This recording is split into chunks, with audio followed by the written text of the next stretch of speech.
how do I tell a story that says, you know what, you shouldn't do that because you could die. Well, I had a decade plus years of heroin addiction. It goes back to my youth when I was approximately 16 years old. A group of us put $100 together, 3 of us.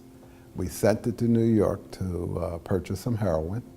We brought it back to the streets of Wilmington. And with that $300, we made $900. And with the $900, we made $1,800. And we sent it back up and we got $3,600.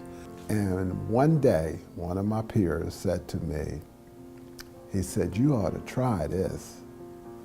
And I injected heroin that day, and I didn't stop till I was 29 years of age. At the age of 27, the Wilmington Vice Squad, it was called the Drug Task Force, followed me from Wilmington to New York City, waited for me to come back, and arrested me.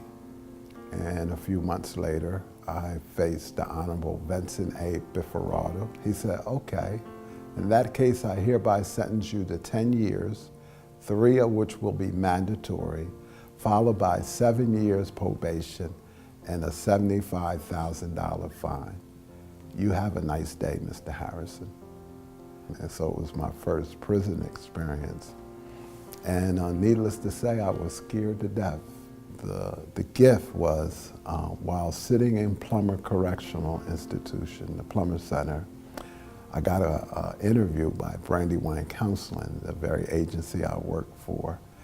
And they interviewed me for a street outreach worker. So yeah, I've been at Brandywine 35 years. 10 of them was on the other side of the fence, and as an employee for the last 25 years. If you understand the severity of my addiction, and many people who know me know how bad I was. You know, my arms are completely scarred, my neck and other parts of my body from years, a decade plus of heroin addiction. And I don't see anybody with the severity of addictions, the scarring that I have, that is still alive. My journey has been a good one. I see people who share with me, "You know, Mr. Harrison, after you shared your story with us at Brandywine Counseling, I haven't picked up a drug since. I've been clean and sober for 3 years, 4 years."